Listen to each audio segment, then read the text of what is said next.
Hello everyone, and welcome to episode 8 of This Week in Destiny Rising.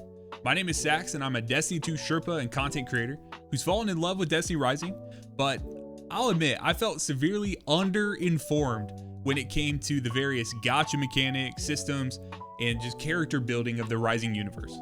That's why I started this show, so I could chat with some of the top players in the game and discuss some of the things that just confused me or simply evaded me, in hopes that myself and others like you may learn something new. Returning to the podcast today, I have our artifact extraordinaire and the man who has seemingly fallen head over heels in love with Helhest. Sam, how you doing today, man? I'm doing fantastic. Always good to talk Destiny Rising. Absolutely, man. And new to the podcast this week, I have two gentlemen that both have deep experience and knowledge with Estela. This evening, they've offered their time, their minds, and their perspectives to answer the questions you guys have left for them in the comments section. Flamel and Rex, thank you both for joining us this evening. How you guys doing? Pretty good. Thanks for having me. Yeah. Say not too bad tonight. Happy to be here to explain some knowledge.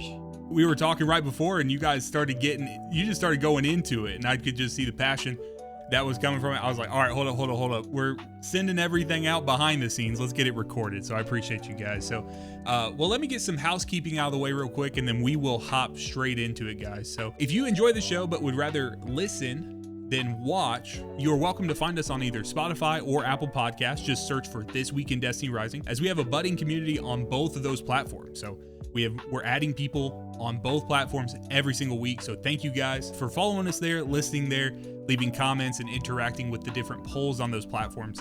Next, I want to give a quick thank you to everyone who's left a question in the various comment sections. In the future, we want to use those questions to directly influence the topics that we're covering, so just keep those questions flowing. This week in Destiny Rising, we entered Act 2 of Season of Daybreak, and with it we received 2 new characters, a new battle pass, a new primary ammo bow archetype, an elemental/Shinka shift in the in-game activities, and of course, a broad assortment of new monetization methods for NetEase to line their pockets. So I saw that there was a big explosion of people who were like, oh my gosh, we didn't get content and they're just so money hungry and all this stuff. Like, what's your take on it, Sam? Yeah, I think there were some things that I definitely was a little bit frustrated with. One being that generally you see in a lot of gacha games that when content comes out, there's opportunities for you to go in and farm pulls, right? There's some things that you can farm a little bit of pulls from. The events generally have things you can do to get pulls, and there really wasn't any of that whatsoever. I mean, we got a little bit of the Lumia leaves from a few things here and there, but that was maybe 1 or 2 pulls worth. And I think people are definitely upset about the fact that they, especially as free-to-play players, cannot get the Lumia leaves from event-based content, right? Sure. And I think that is something that they're going to have to pay attention to keep their player base lively and interested, as well as the level of content being only, the new Rossi and Helhest character story stuff. You have very little additional content for people to interact with. And that, especially from a lot of perspectives of people who played D2, can be very, very difficult, right? Sure. We, for a long time, were used to an onslaught of content in Destiny. And so those who played Destiny fell in love with that universe. Coming to this game, being in a situation where we're feeling a little bit of lack of content, and not enough content feels like it's coming to us fast enough, does frustrate people very quickly. My take on it is that, hey, these seasons are only 2 months in length, right? If you're not a fan of this banner, let's say that these characters, Rossi and Helhest, they just did not vibe with you in any capacity. You only have 4 weeks to wait, right? Like, it's 28 days and then it rotates. Do you think that there's anything to that? Is that a familiar system, or is that, is that generous? Is that longer than most? What's your take on that? So my take on this being a 28-day cycle between different characters getting a 5-star and a 4-star character. The upside I'm seeing to it is the 4-star character comes directly into the permanent banner immediately. Once it's released, it's immediately into the permanent banner. So if you don't want the 4-star character immediately, but say it comes out later and the 4-star character is really good. Take Umiko, for example, that came on Estela's banner. Umiko is really good. If you still have your permanent tokens and you're just coming into the game, you're going to get showered with pulls. And, you're going to get a 4-star character that you don't know if it's good or not. But also, the permanent banner has really good characters as well. I say Ning is also a really good character to pull from there. Tan is a really good character to pull from there. Yeah. But my other experience with gacha games, I'm coming from Genshin Impact, Honkai Star Rail. I've come from long line of gacha games. Honkai Star Rail is a 2-month rotation, and your first month is one character. In that second month, you get another 5-star and a 4-star character from Honkai, and it's a 70-25 for the 5-star. Destiny Rising does it to where you only need the character and the weapon you can get from doing normal content, Gotcha. which is a definite bonus to Destiny Rising instead. But 28-day cycle, you have 4 weeks. If you don't like the character, 4 weeks to farm your Lumina leaves, your pulls, and save for the next character. And you'll get, a week out, I think, with the next character coming? It's just interesting to me where, the immediate conversation was like, it released and then immediately came out. It was like, oh my gosh, Destiny Rising's doomed. I'm like, man, they didn't say that they were getting a bunch of new content. They, the only thing they promised that I saw was that we were getting Helhest, and we got 2 characters, right? And we got the new bow, archetype, and everything like that. So it's just interesting. I just wanted to touch on it just because it's it's something that happened this week. Literally the name of the show, this week in Destiny Rising. So we have to talk about what is happening in the week, but I don't think that's not necessarily something we got to linger too much on. I just wanted to kind of get an idea of that rotation, right? Like calendar rotation piece and things like that. So, well, guys, let's go ahead and let's dive into the core of this new event, right? Like what we got. Sam, I know that you have spent a significant amount of time with Helhest this week, and I've just been seeing you post stuff in our Discord, things of that sort. So, man, you said, hey, I'd like to talk about it. I have stuff to talk about. So you gave us a great rundown last week of Ningfei, and I was hoping that you might be willing to do the same for us this evening with Helhest and answer some of the questions that we have come up, and we could have a little conversation there. Does that sound okay to you? Absolutely, it is. All right, man, the floor is yours. Okay, so one of the first things I want to point out with Helhest, and a lot of people have been seeing, and I know they've been seeing this because Helhest has been a conversation starter with just about everyone in the in-game chats and whatnot about how good she is as a character. But right off the back, I will say she can be easy to mess up a rotation or screw up and then feel very lackluster just because her abilities and other stuff kind of lend to one being a support character, so helping a lot of your teammates with the fact that she heals, with the fact that she has ammo generation, and she also has that confined ability as well, which we'll talk more about. If you don't play her in a way that is effective, and I just mean like a good rotation in how you use her abilities, just how she's used in general, you're going to feel like she's lackluster. So I want to start out first just by going through her abilities and starting specifically with her drones. Her healing drone is very, very straightforward. There's 2 types of drones that she gets, obviously. She's got her boosting drone, her healing drone. Her healing drone, basically, once you place it, it'll continuously heal within a 10-meter radius. So right here, it says once healing drone reaches its destination, it links to all allies within a 10-meter radius, healing them over time for 120 to 160 health per second. And then you can see the parameters are affected by healing enhancement and scaled with rapid deployment, meaning the level of your drone. But obviously the one that is a lot more beneficial, and I think people tend to use a lot more, is the boosting drone that increases the damage output that allies will do within that 10-meter radius. So her max output for drones is a 10% scaled with the level of her drone, which max level is 3. However, 3 can only be achieved by having the max talent, and so talent 6, which I'll talk about a little bit more because I don't feel like her talents are super necessary. And that's pretty much the basis of her drones. Her drones will auto fire every 4 seconds, arc projectiles, and whatever you're targeting, the drone will hit. And then once you get 50 meters away from a drone, it will automatically be recalled and you will gain an additional charge.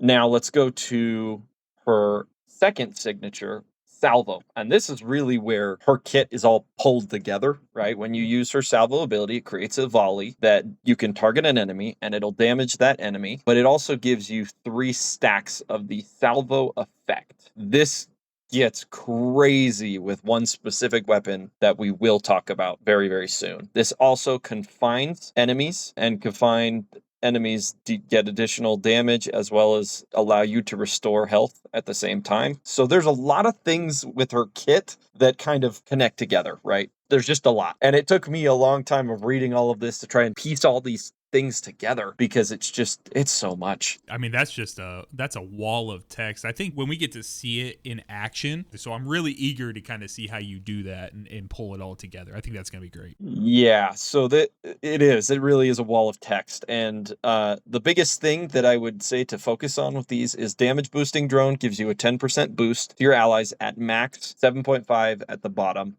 Your Salvo gives you stacks and does volley damage, as well as confines enemies that are targeted. But this is where you kind of tie everything together, is her super that allows you to teleport a super drone when super drone is present.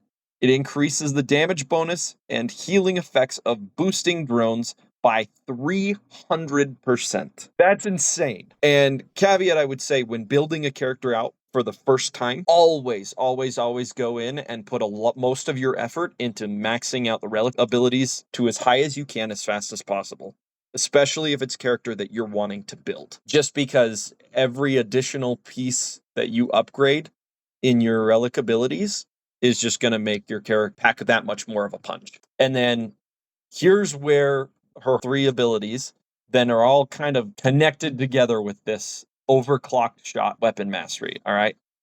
You cast Salvo and it grants the overclocked shot effect. It decreases your linear fusion and bow draw times by 50%. So now you shoot a lot faster, and it grants weak spots on the enemies as well. And so as you upgrade these, your overclock shots get stronger and stronger. And then level 4 is always a big one. So the biggest levels, I would say, is level 1, because you get the ability.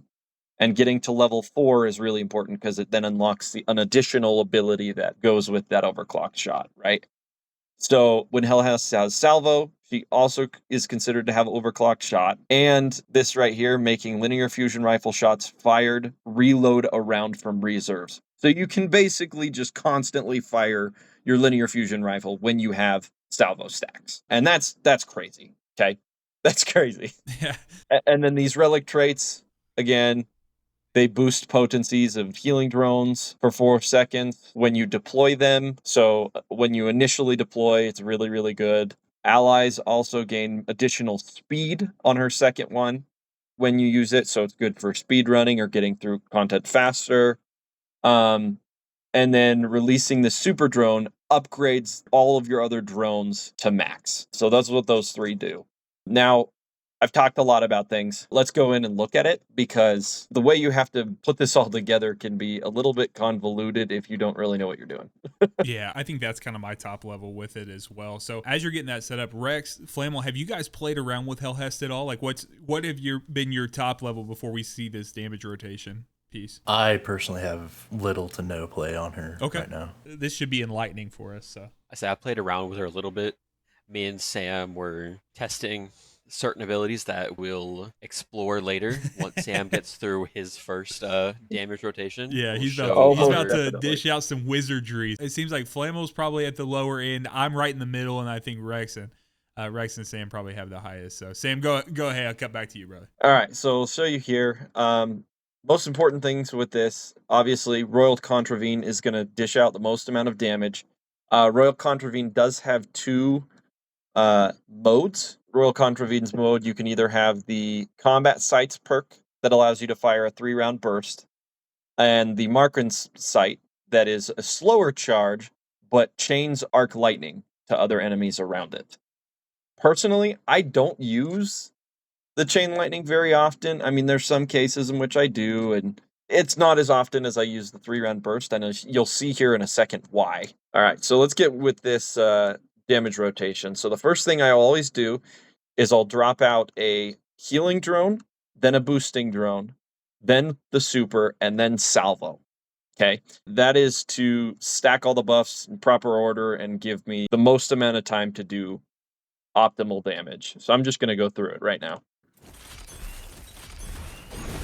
No one can prepare for this.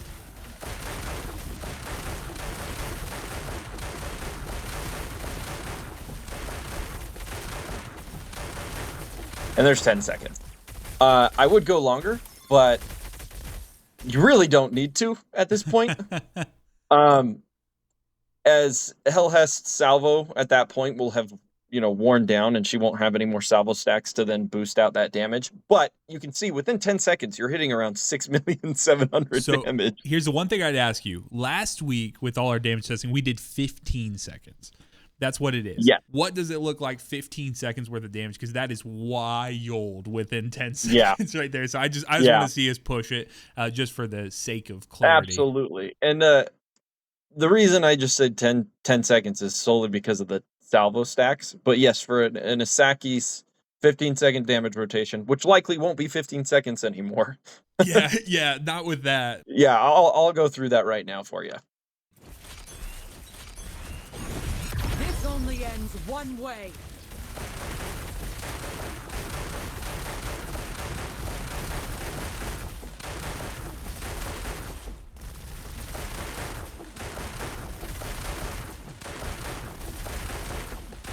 All right, there you go. So an additional Dang.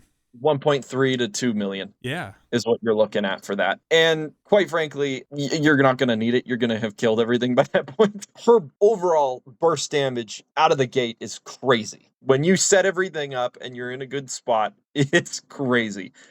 Key is that you have to set things up the right way. If you don't, her damage suffers. She runs out of ammo, and you have to be careful of that too, because if you're not killing enough adds, you also don't generate ammo bricks.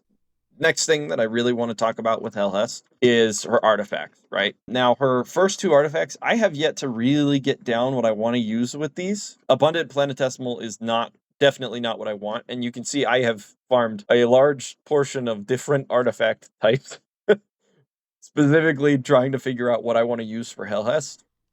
And I'm leaning more towards Ring of Abundance, because it grants that 48% potency to healing and overshields, which paired with Ring of Conversion, her healing will give you faster healing and stack your overshields as well.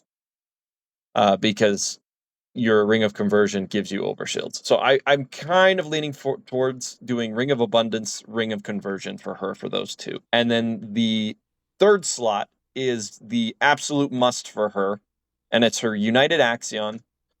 It deals 140% weapon damage while affected by ally damage bonus effects.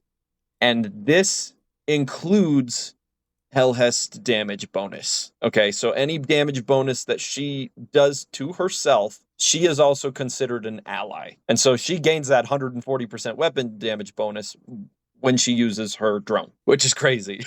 It's crazy. The ability that she has to self boost in that way, that is very, very strong. So yeah, I'm excited that you have that. You've taken the time, obviously, and you have unlocked that. I think that's great. Oh, yes, definitely. I took a lot of time to test it, and then test it with her Rampaging Pack to see how much more damage that it would do versus this, which this just doesn't compare whatsoever to the 140% weapon damage, and it runs out. Whenever she has a damage bonus, she has this up. So she pretty much has 140% weapon damage bonus all the time because of her drones. And then I tried to compare it with a calming token. Shots fired while stationary gain accuracy and precision damage, and it's still not even close. That 140% damage is just unbelievably strong and really makes Helhest a strong damage dealer for a support character. She's very, very impressive in her damage output, to say the least.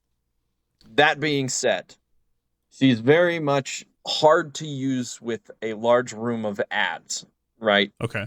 Salvo is a great signature ability that gives that confined status, but also does damage to additional enemies around it as well. So it can clear a few ads, but Helhest does not do a very good job of clearing ads. Not only that, she's also double precision, and her bow is not going to be clearing ads like crazy, right? Now she can clear elites pretty well with the bow, but she can't clear lots of like thrall coming your way. Yeah. It can be very difficult. Well, with another not thing, with yeah. that bow though, right? Oh no, not with that bow. Not with That's that right. bow. So I feel like we do have a conversation to have, but I want to hear the full outfit of your kit in the way you have it right now.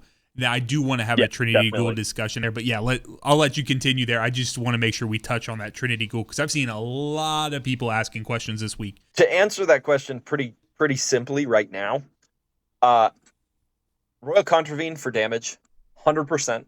Royal Contravene for damage. Trinity Ghoul for ad clear. That will give you far more ad clear capabilities than this setup will.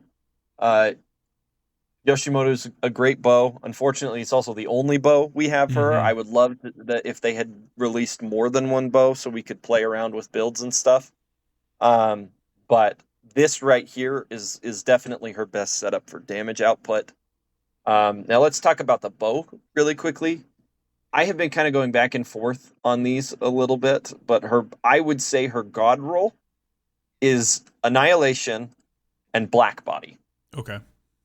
Maybe some people will argue for Ensured Yields.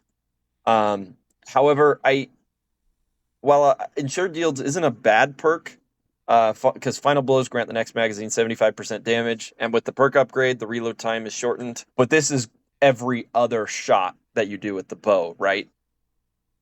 Whereas Black Body, once you stack it 5 times, you're doing over 50% damage with the perk upgrade for every single shot versus your 75% every other shot. I got you. And I just feel the consistency is definitely better long term. Now, as far as tech for this, though, I will show you because there is something really interesting about the way that bows work in this game, and I still don't understand it, and I think it probably needs to be changed. However, for the time being, if you ADS, right, and you shoot one bow shot, you're getting at 36k damage, right? If you draw all the way back and you do a single shot, you're getting 32. So it's a little bit less. But here's the trick about this. If you ADS and you just shoot one shot, right? You're getting 26 to 28, 28, 6, 22. And if you do the same here, you're doing generally around that area as well, right? But that's the kicker. If you're shooting full draw for 10 seconds, 230k damage, right? But if you don't aim down sights and you just spam shots,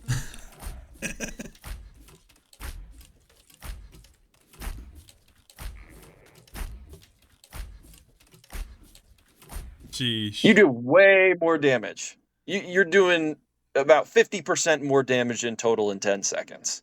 Yeah, and you could see that in the DPS numbers as well. I think you were doing closer to 20k DPS while you were ADSing, right? Because it's just taking longer, like purely taking longer to get those shots out. And then as you continue to just spam those hipfire shots, you just see that DPS number is like steadily actually growing instead of dropping like it was with the full ADS. Yes, definitely. And that's the trick with this. Not only that, if you're spamming those shots and shift canceling or sprint canceling, you can do it even faster, which is kind of insane to me. So if you just which is crazy. That is is crazy, right? That is crazy. And at the end of the day, why would you ever full draw the bow when you can do far more damage long term by just sprint canceling? right? I was doing this testing with handheld controls, and I was able to do this about as fast as I'm doing it now with the PC Really? mouse and keyboard. Yes. Huh. It was not as hard as I was expecting it to be on just touch controls, because I will play both occasionally. And so I definitely, if you're gonna be using the bow consistently, that's gonna be what you end up doing. Far more of that. It looks so Far more of funny. that. Yeah, it looks so funny too. Like the just like sending out these like small little like plink shots and stuff. But I mean, I don't think you would have any idea, right? Unless you could come into a robust firing range like we have here in Destiny Rising. Like that's the cool thing about these systems and stuff like that. So that DPS rotation is wild, like especially comparing to last week, right? But I think I actually want to do here is use this as a transitionary period into Estela, because I want to talk about what you guys were doing last night and how Helhest buffed up the Estelas with your drones, because you guys put in some really good times last night on Calamity Ops for what I was seeing, and I know you guys even did better after I got offline. What are your closing thoughts on Helhest when it comes to the actual support of it all? Like how she can play in team? Do you think that over time that Helhest is going to become one of those characters that it's going to be a necessity for teams that are really wanting to push? There is one very unique quality, especially for Calamity Ops, that makes her so valuable. And I would add an additional benefit as well. She has ammo generation, right? That heavy ammo generation, and I know everybody who does Calamity Ops feels the pain of running out of heavy ammo. Absolutely. Every time. Helhest can generate that ammo and fix that problem that a lot of people have when they run. And this is solely from just clearing ads, getting rid of enemies. The other thing is that if you're able to, I know this is can be difficult with her talent tree. Her tier 1 is great because it increases the rapid deployments to charge 2 when you first just release them, instead of being charge 1 and then having to use a second ability to charge it to 2.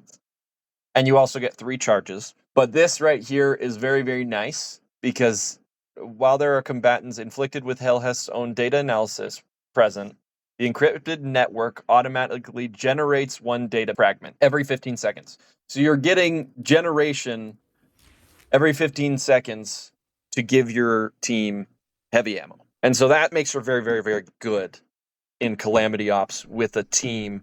And the things we were running into last night, the Estelas never ran out of heavy. Not once. No. It was not even close on that aspect. Rex, I know last night I was watching your point of view in Calamity Ops. Like what did that look like for you as playing in Estela with Helhest, how we're pushing? And then Flamo, I want to get you in the mix as well, man. Like first off, let's talk about with Helhest, and then let's talk about the Estela kit. The ammo generation, yeah, it's definitely crucial. I do believe that she's definitely going to be more or less an essential part on a lot of fire teams going forward in like Calamity Ops, and especially like just any endgame content with group play. So the biggest thing playing with the Helhest, especially having the second Estela in the team as well, we were able to pop the rapid fires in sequence, so that way when the Helhest had their damage up, they're ready to just nail all the damage out.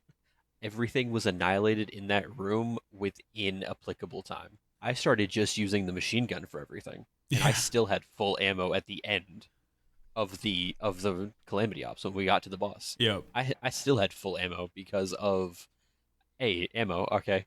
All right, well, I've only used a full mag, so I got 90 bullets. Oh, there's another ammo drop just randomly. There is so much heavy ammo with a Helhest that even Flammel, when you're using Heir Apparent, which just chews through ammo, and I know you know this. Yeah. Oh, yeah, for sure. Flammel was not running out of heavy ammo. Sam, let me ask you this. To generate that heavy ammo, do you actually have to get the final blow on enemies? Or is this a tagged damage dealing situation where you're generating those data fragments just from participating in the kills? Everything's going so fast, I actually don't know, and haven't paid enough attention to that to really know. We're just running through things as fast as we can. Okay. But what I do know is that I am charging them quite quickly. Okay. So I would guess that as long as I'm doing some damage to them, and most of the time when it comes to damaging the Shinkas and stuff, Helhest is generally the one that ends up killing them the quickest, Okay. and they just disappear very, very quickly when Helhest sets her salvo and does a few Royal Contavrine shots. But I didn't even really ever run into a problem of being like, oh, I don't have enough energy to give them more.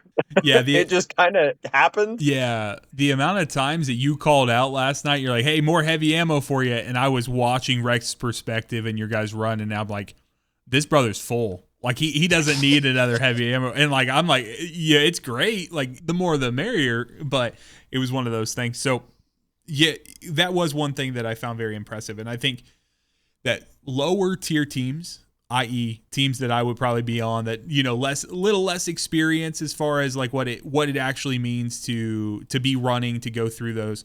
We're going to run into issues where we're not having the ability to tear down the rapid fire Shinkas as quick because we're trying to play this bounce game, Rex, like what you just laid out, right? You saying, well, if I have to have consideration on whether or not I'm going to have that heavy ammo, whether it's for heir apparent or, whatever weapon I'm using, if I'm going through that process, I'm concerned about it, right? It's the ammo management piece. So it's a little concerning to me because it already feels like an immense power creep type situation where you can just spawn it anywhere. But hey, it's fun. It's fun as heck, like watching you guys do that. So Rex, let me ask you this. What are the pieces inside the relic abilities? What are the copies, like the amount of copies that we need? And then I want to talk damage rotation. You walk into a room full of enemies, casting out your abilities, the same kind of order of operation. So go ahead, man. So basic Estela, so pulse rifle, machine gun is her weapon loadout. Her relic abilities is, say, Misfortune's Guide gives a debuff that everything deals more damage and you can deal damage over time effects with it. Super Giant Dragon deals insane damage. It's also rad as hell. Just call up a massive dragon on the battlefield. It looks For sick. sure. Absolutely. Estela's just a Pokemon trainer with a machine gun. Of course, yeah. Pretty much, So Power World. I'd say the Power Power game World. that came out. Yeah, no, she just summons a giant dragon and mows down with a machine gun. That's what she does. And then her Bewitched Illusion, which is her little summons that you can see here. These little guys, which are very cool to see, just roaming around. I love how they can get into rooms ahead of you. Like Yes, I was running earlier. I was running legendary campaign missions earlier, and I was seeing damage numbers in the room ahead of me, and I forgot because I've not used Estela a ton. And I was like, "What is happening?" I get around the corner, I'm like, "Oh yeah, half the stuff in this room's dead right now." So. Yeah, which is why at the beginning of the new Calamity Ops, I like waiting for a level 3 at the beginning there, because while I'm on the Sparrow traversing in, the illusion will kill those 3 dregs or anything in the beginning before I even get there as I'm going. So you may be heading this way, but this is a question I've always had about Estela, because I get roasted when I'm streaming playing Estela. People are like, "Brother, you need to leave your, get your summons to level 3, all this stuff." What is the actual difference between 1, 2, and 3? Is it a raw damage output? Is it how long they stay on the battlefield? Like, what does that actually look like? So it's a mix of both, actually. That's a good question, though, because I've had that question multiple times. So between 1, 2, and 3. So the attack is also reduced by half a second between level 2 and level 3. So level 1 at 15 corruption will be a level 1 attack every 2 seconds. You'll get 1 Breath of Temptation. The Breath of Temptation does 360 solar damage to a single target and will restore 320 health for Estela on hit. However, all Bewitched Illusions can only trigger this up to once per second. So once per second, but the level 1 and 2 both are only every 2 seconds. So you're only getting that attack every 3 seconds. So every 3 seconds, level 1 and 2 will attack twice. Level 3 will get a second one on that second, because they are only a 1.5 second cast time. And they'll get 2 Breath of Temptation, which will be 3, 6, 9, 720 damage, and you'll get 640 health restored. The level 3 one, you want to have at least one level 3, because you'll get the Intrusion ability, which will fire a powerful breath, dealing 3,000 solar damage to all combatants hit. Bewitched illusions will seek out. They can be attacked. You can get up to 3 at a time. So theoretically, your best uptime. We'll come over here and I'll put a. We'll summon a simple enemy real quick. Level 90, of course, and limited health. Default summoning location. It doesn't matter. All right. So, simple combatant real quick. Level 3. 115,000 on that summon. Sheesh. So 13,000, 10,000. So 10,007 is the unboosted number. Oh, that was an 89,000 because 10 seconds came up. So you should see it again at 20. 22. There it is. There it yeah. goes again. So that is. Oh yeah, 'cause that is it's a 11 seconds, isn't it? It's the 11-second miss. Is it? Was that top ability? That wasn't even the misfortune. That was just this right here. That was just the Breath of Temptation. Oh really? Wow. So that was this part. That was the Intrusion ability, which is a solar damage to all combatants hit, 10-second cooldown. Huh. So it's actually it's probably going to be closer to a 12-second cooldown, because it's going to take about 2 seconds to actually fire. I see. And then they're attacking once every 1.5 seconds with a Breath of Temptation. So it's gonna go between the 1.5 second timer here, because it is an attack, but it's 3,000 solar damage, which is affected by skill strength, signature boost, solar boost, and with the Bewitched Illusion level, which we'll get into the artifacts here in a close minute, because ability strength is 63 extra %. Yeah. And then the signature boost here is also boosting it. Let me ask a question here about the summons. There's no overflow on the corruption, right? In a DPS phase, like where is that break-off point where you say, hey, we're trying to deal damage in this window. I'm going to get this tier 3 out, but then I can get that 2, right? Like the 2 is about halfway on there. Does that make sense? Or is that something where you say, no, I need to wait all the way till I hit that 3 just because they're so strong when they hit that point? So that's a good question. So I'll actually demonstrate that real quick. That was another one of the abilities that we'll get to. So damage phase, what you're going to want to do is, depending on what you're doing, say Isaki's, right? Say you went into the portal room, you're just sitting there, you killed the boss, and you tagged the little ability, right? Say your bar is about to be level 3. Once that comes up to level 3, when you come out of the room for Isaki's, do this, you'll do that, you'll pop the super, and then you'll just do this. Level 3. Holy. Level 3.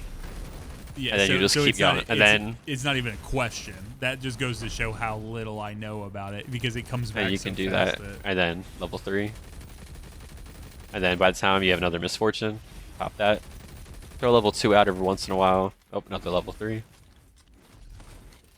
And then I didn't reset the timer on that attack duration, so it was like a minute 40 so far, but that's generally going to be your attack rotation as well.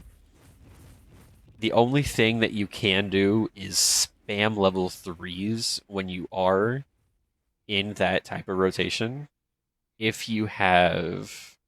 we go up to talents real quick, and I believe it's level 3. No. Let's see. Okay, no, it's level 2 actually. Okay. So it is okay. So it is her second dupe. So you need 3 copies of Estela to get this. When the illusion expires or is replaced, it gains the sacrifice ability, charging at the nearest combatant and exploding.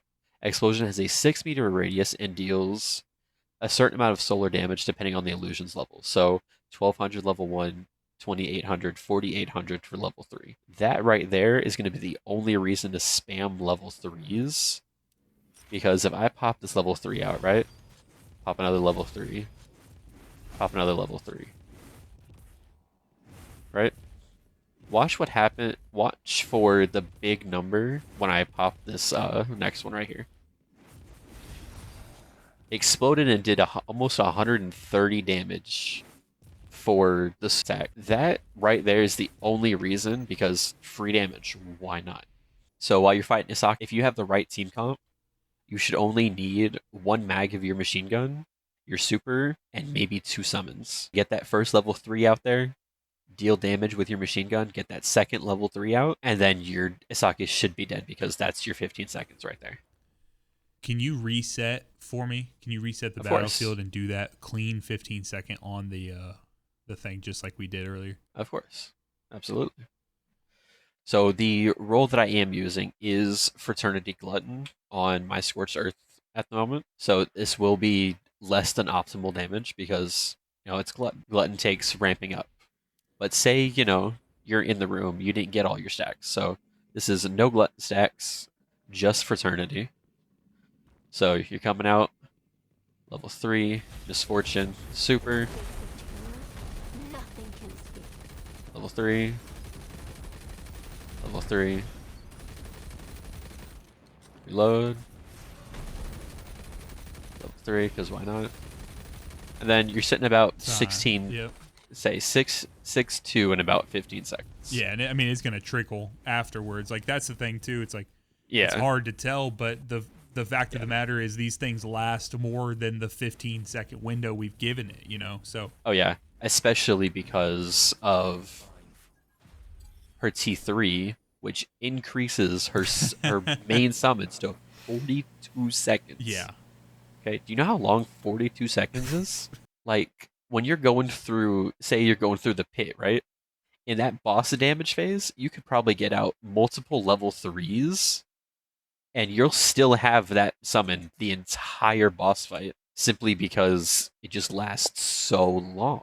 Well, it's crazy, too, because it lasts so long that they had to put another ability in for you to cast another one that it would dive bomb the enemy, And yeah, so you're not wasting like damage and stuff. Yeah, they said that. Yeah. So, Flamel, let's get you in here as well, man. Is there anything that we've not touched on quite yet that's coming to mind for you, for Estela, that we should call out?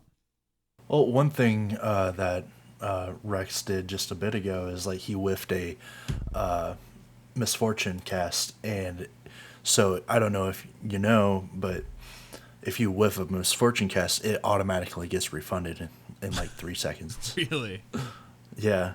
Wow. I don't know if you're still on my screen, I am. but Yep. yeah. Yep, I'm seeing See it how right it's just now. coming back. That's crazy. And that's a huge quality of life. And whiffing it comes also into play with her artifacts. Because if we come down here to Responsive Pact, I run this one instead of the Resonating Pact, simply because just for my playstyle. So I'm losing out on 7% damage, right? So 47% when they attack the same target, as opposed to Responsive, which is 40% when casting signature abilities. Grant summons 40% attack for 6 seconds, which the summon counts as a signature ability. So you'll count your 6 seconds, and then if you whiff a Misfortune, that'll also still buff your summon. See, and that's one thing that I didn't even think of before. So we'll do this real quick, right? So 9,000, right? I whiff a Misfortune, 12,000, 13,000. Wow. That'll I go learned for something new today, I dude. say that'll go for the 6 seconds. Oh, now it's down to 10,000. Oh, I'll whiff another Misfortune real quick. Oh, back to 12 seconds. Let me just cast another down to them real quick. 130,000. Oh, I'm just with a Misfortune real quick. Honestly, that's kind of interesting. Like, what is the actual break-off point where you say, hey, it's better for me to have these tier 3 summons out on the field, and then we wing these off to the side rather than... So, I mean, I can do this real quick. I can go in here. I'll just put this up real quick. We'll put up the Shinka servitor real quick, right? Okay. There's no health on it. But Shinkas, we know, take more damage like champions do once their stuff is broken. So we'll get this just below. We'll do that. We'll do that. This is just the summon, by the way. With Misfortune attack. Against that Shinka. That Shinka is dead normally. This is a level 90 Shinka, by the way. Let's just, or is it, yeah, this is a level 90 Shinka, by the way. So if we take off the unlimited health. Yeah, that's for what I was example, thinking. Right? We'll replace real quick. Do that real quick. That and that. Oh, boom. Look at that. Just dead immediately. Yeah, 454,000. Yeah, No, that was no. 455. It did 601,000, but Oh, did it? It only had Yeah, it only had that's 450 health. That's crazy, dude. A couple things I want to talk about Estela still. I want to talk about Artifact, and then I want to talk about, are there any changes? Are there any considerations when at those lower tiers, like T0, Tier 1, all the way up to T6? Or, is that pretty consistent when it comes to like artifacts, weapon choices, things of that sort? And then let's talk about the copies real quick, then let's talk artifacts. Or maybe it's just an amalgamation. Maybe it's going to be more flowing between the two. It really is dependent on which one of these that you have, to be honest. Because if you have C1, which you're getting more health recovery depending on the initial damage dealt. Unfortunately, I was not able to do comparisons between T0, T1 with artifacts and different things because you can change up the substats as well and everything. I was not able to get that deep into Estela's kit that way. But if you have T1, I would highly recommend when you get to these two, I recommend binging Plantesimal just because of the ability damage. Because you recover health equal to the initial damage dealt. And you're double dipping there. You're just double dipping with that artifact. You're getting the healing from her C2 or her E1, and you're getting the healing from here. You can also do either Nourishing Pact will give you an extra, at max, will give you 20% health just for summoning, which is on, depending on how fast you can get her corruption up. You get an extra 20% health. The other one, I don't like using this one, but I do recommend getting health boost. And if you get healing bonus with her E1, your healing will go out of the water. It'll just be so much better. If you don't have, so E0, recommend healing bonus. And if you can either get Nourishing Pact, you can get Ring of Abundance as well, which will increase her healing and overshields received. Two great artifacts if you do not have any of her copies. I don't run those because I've just had so much experience with her. Even in Eclipse, when you were brought down to E0, I just played more cover. I used my summons more. I summoned more of the smaller summons. I sacrificed level 1s and level 2s just to keep binging Plantesimal, healing with the damage dealt.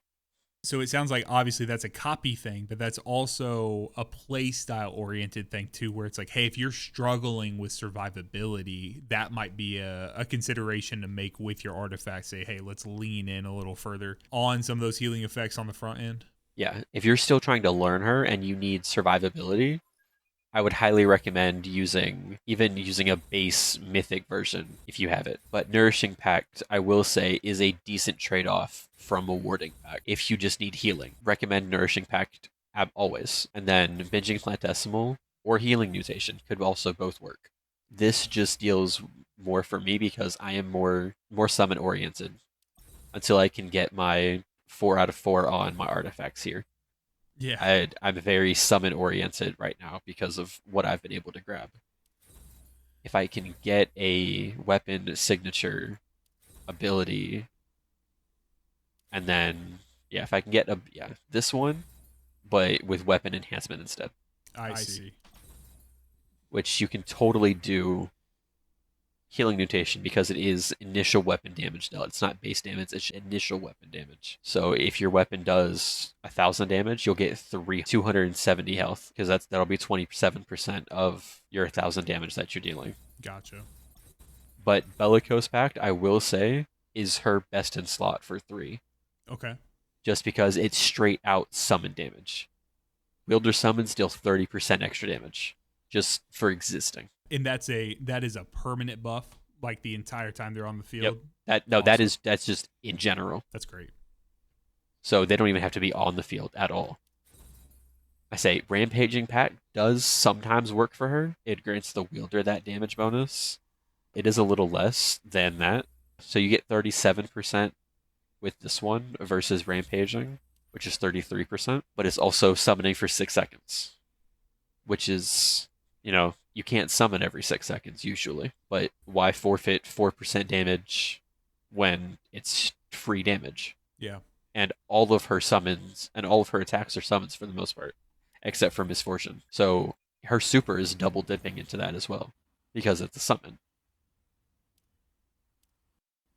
I had actually wondered about that. I hadn't seen that labeling on the super. I do remember thinking about that now that you say that, Yep. whether or not that would pull that in there. I say we've also experimented with this signature boost and ability strength stacking together as well as the super boost because it's not discriminating.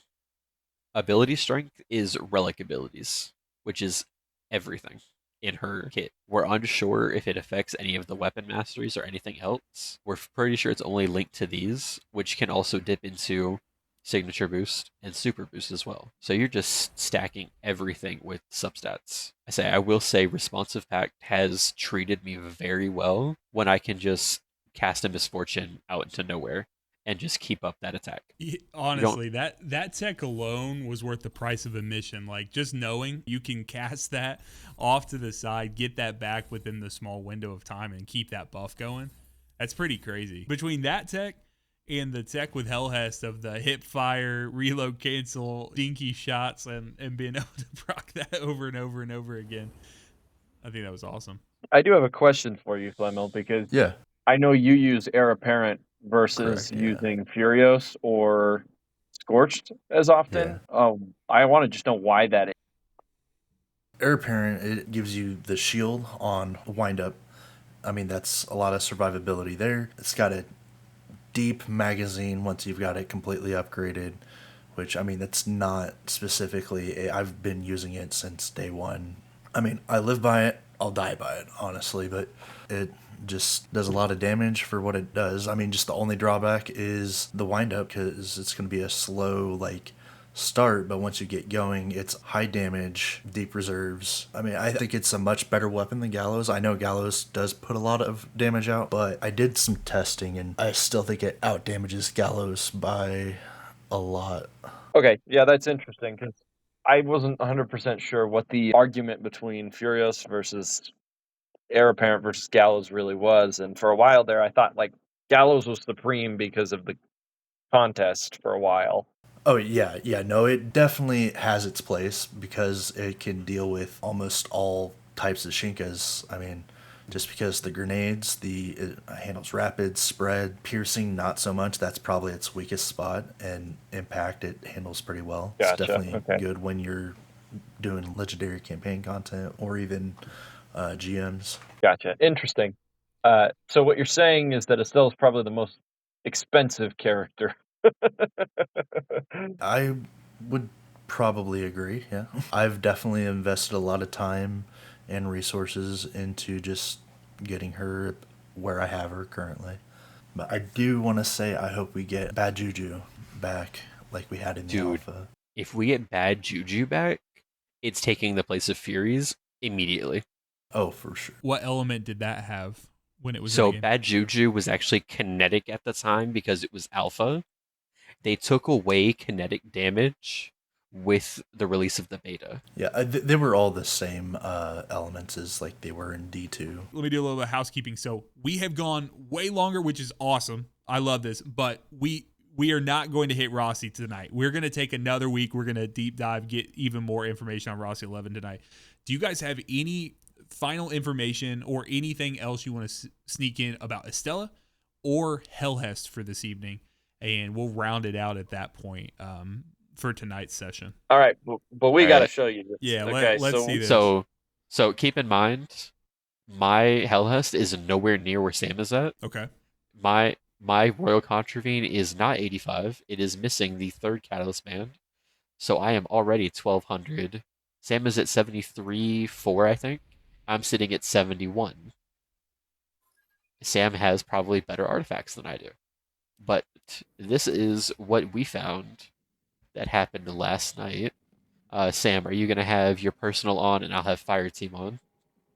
Yeah, let's Damage testing. let's go ahead and do that. Yeah, we want to be able to see the fire team damage that happens here. One really quick thing with the substats too. You want to get ability strength, damage boost, signature ability, and weapon enhancement is what you're looking for. On her 3 and 4. Yep. 3 and 4. Those are definitely what you're going for those two. Okay. On the first two, anything with healing, shields, defense are all very good for her. I don't know what artifacts to run. I'm just running the 4 arc exotics that I have, and they're working for me. That's kind of how I do. I've been deep diving on Ning Fei right now. So when I pulled over and been trying to push up higher on Helhest or Rossi, I just like some of these are like, okay, they make 0 sense, right, for some of these, but I'm like, hey, these are higher than others, so I bump. So up. it's weapon. Is it weapon, signature, damage boost,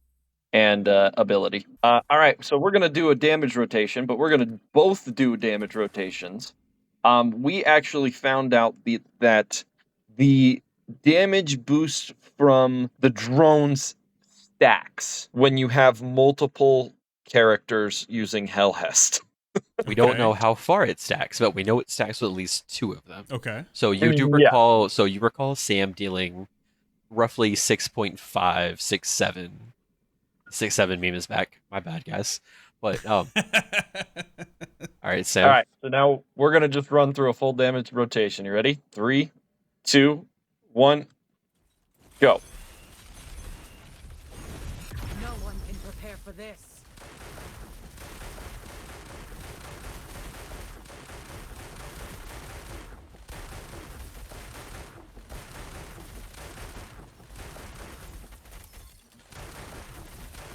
And there you go. Sheesh. It has effectively doubled his damage.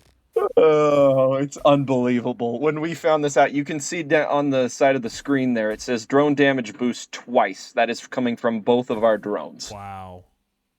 And we were shocked when we found this out, and we had to keep testing it, and we found out that unbelievable, in 15 seconds, you can just stack the damage with Helhest. That is insane. It's crazy. You That's also have to insane. remember that I don't even have the C6, so I'm stuck at level 2 drones. Sam has the level 3 drones. So this could get even worse with Even worse, yes. Wow. even worse with a second C6. And I mean, are we even sure that we're stuck at 2 stacks of drones? No, we don't. You know what We I are mean? not. We have no idea. We have we not haven't, tested it. Sky's the limit. So this is hot off the press, folks. We need another Helhest in here to see if it stacks with 3 to be determined. So we have loaded the end of the podcast with probably the most interesting information for anyone who sticks around. So until we do the Helhest breakout and we have it in there, and it'll be further forward. Anyone who is stuck this late in the podcast, you guys are finding out some hot information so you can stack together. Think of it as a thank you for hanging out with us. So, like I said, guys, we have full intentions on going into Rossi 11 tonight. Unfortunately, just does not seem like that's going to happen because we got time constraints pushing on the back end. So we will circle around and do that soon. Guys, if you're still hanging out with us, thank you very much. Make sure to like, subscribe, follow on whatever platform you're doing. Like I said in the front end, we want to see your comments so it drive where we go with the podcast. You guys have let us know you like these character breakdowns. You find them valuable, and that's why we keep doing them. Obviously, there's only so many characters, so we got to continue to do things. We want to know what you guys want to see. different parts of the game, strategies for different events that come into the game, you know, commentary on different things happening in the community each week. So we appreciate you guys for listening. Until next time, be blessed, y'all.